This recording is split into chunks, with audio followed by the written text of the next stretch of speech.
मेरा एक सवाल है आप लोगों से कि आप में से कितने ऐसे लोग हैं जो इस बार बॉटनी में पास होना चाहते हैं, जो इस साल बॉटनी में 100% मार्क्स लाना चाहते हैं, जो इस साल नीट क्लियर करना चाहते हैं। And I am 100% sure that आप सबका जवाब होगा हाँ।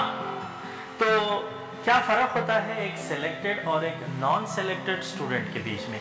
एक सिलेक्टेड स्टूडेंट के पास होती हैं 4 qualities. Number 1, enthusiasm for the subject. Number 2, crystal clear concept of the theory. Number 3, solid and strong strategy. और नंबर 4 है long term remembrance. तो ये 4 क्वालिटीज हासिल करने के लिए आपको एक फॉर्मूले पर अमल करना होगा, and that formula is ORPH formula. O, you should be open-minded, responsible, punctual and honest with the subject. Then only you can achieve your goal.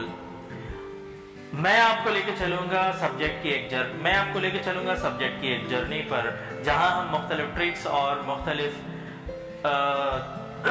Strategies के जरिए से सीखेंगे कि सब्जेक्ट पर ग्रिप कैसे हासिल की जाती है।